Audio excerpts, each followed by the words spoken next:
Hello everyone, hope you're all doing great, and today as you can see I have no makeup on my face whatsoever, and that's because today I want to share with you all the tips and tricks of finding that perfect foundation, and also I want to share with you how to apply it flawlessly. Before you get into the foundation, it's very important to prepare your skin for it. Now what that basically means is to clean your face thoroughly and moisturize it. Now I've already done those, so for me the next step is using a primer. Now if you don't have a primer, don't worry, you can easily replace this by using your regular moisturizer. Especially if you have dry skin, I feel you don't really need a primer because your dry skin tends to hold on to the foundation much longer anyways, so you can just skip this step and use a moisturizer instead. But if you have oily skin, you might want to use a primer which is specially designed to control oil so that it doesn't seep through your makeup during the day. Or if you have large pores, then you might want to use a primer that is designed to fill in those pores. So it basically depends on what sort of skin you have, what are your skin's problems. So you must understand your skin type and what your skin needs, and then choose a product which meets those needs. Now I have dry to normal skin, so I can very easily skip a primer. It's not a necessity for me. But during this time of the year, it's really hot and humid here in Bangladesh. So when I know that I'll be staying out throughout the day for a long period of time, I do prefer using a primer, especially on my T-zone, because I can get a little shiny there throughout the day. So the primer that I like to use is this Rimmel Fix and Perfect Primer. So I'll just take a pea-size amount and dab it on my T-zone.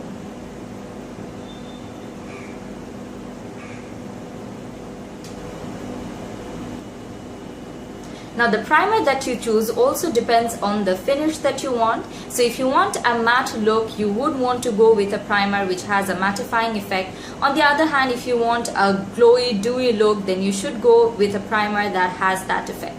So it kind of depends on what you want. So the next step is foundation. Now finding the perfect foundation for you depends a lot on understanding your skin type, what your skin needs.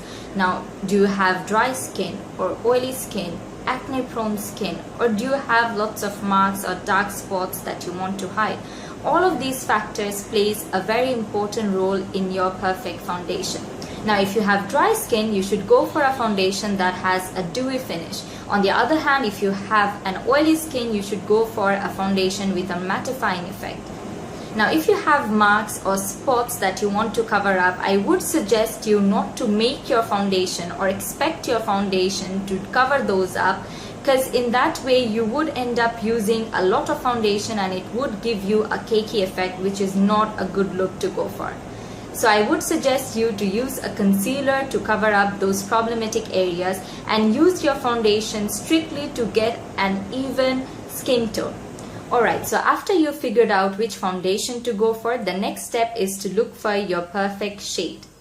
Now I know this can be a little daunting at times, and that's why I have a little tips and tricks for you that's gonna make your life a little easier. Now it's a big no-no to swatch your foundation on your hand and expecting it to match with your face, because it just doesn't work. Most of the times our hand and our face is not of the same color. Now what most of the people suggest is to swatch your foundation on your jaw so that you can see whether it matches with your face as well as your neck area. Because you don't just want to match it with your face and not with your neck, because then when you apply it, it would look like as if you're wearing a mask. So now as you can see, my face is a little darker than my neck and my chest. So when I'm looking for a foundation, I try to match it with my neck so that when I apply it on my face, everything blends in seamlessly. Now the next step is to decide what to use the foundation with. So you can use your fingers, some sort of a sponge or a beauty blender, or my favorite, brushes. Now I prefer using these sort of brushes which are really densely packed and flat, because this helps to buff the foundation into your skin nicely and it doesn't leave any sticky marks or lines or anything on your face. So today I'll be using my L'Oreal True Match foundation in the shade W5, and I'll be using it with my Real Techniques buffing brush. So pour a little on the back of your hand Then just stipple it on your brush and go ahead and stipple it on your face. I like to spread the foundation evenly on my skin first, and then I go ahead and buff it in.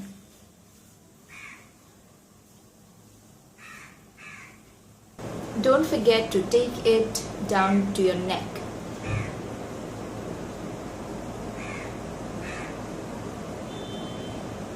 So now I'm done with my foundation. Now as you can see, I didn't really go for a very heavy coverage because I don't really have that problematic areas to cover.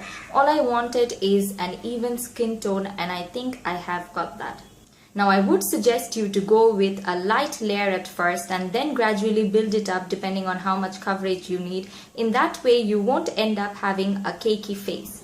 Now after you've applied your foundation, go ahead and check if there is any darkness or any other problematic area which needs a little more covering. Now if you have dark spots or acne scarring or anything like that, you would want to use a concealer which is of the same shade of your skin.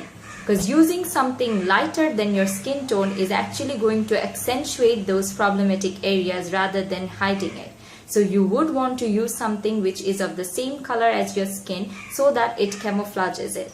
Now if you have really bad under eye circles, you should use a peachy salmon colored concealer because that's going to counteract the darkness and hide it.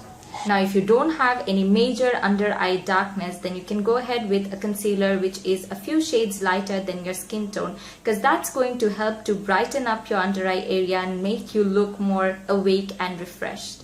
So like always, today I'm going to be using my collection Lasting Perfection Concealer in the shade Warm Medium 3.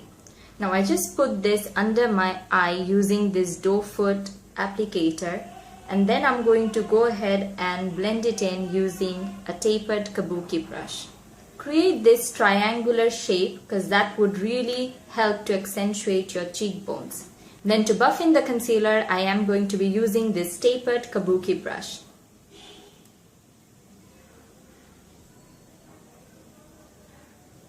So just tap it in like this and blend it out. Drag it a little towards your temples. I like to go over my eyelids as well because I do have some discoloration there. Now to set everything in place, use a powder of your choice, and today I'll be using my Rimmel Stay Matte Pressed Powder in the shade 05 Silky Beige. And I'll be using my Real Techniques powder brush to apply it.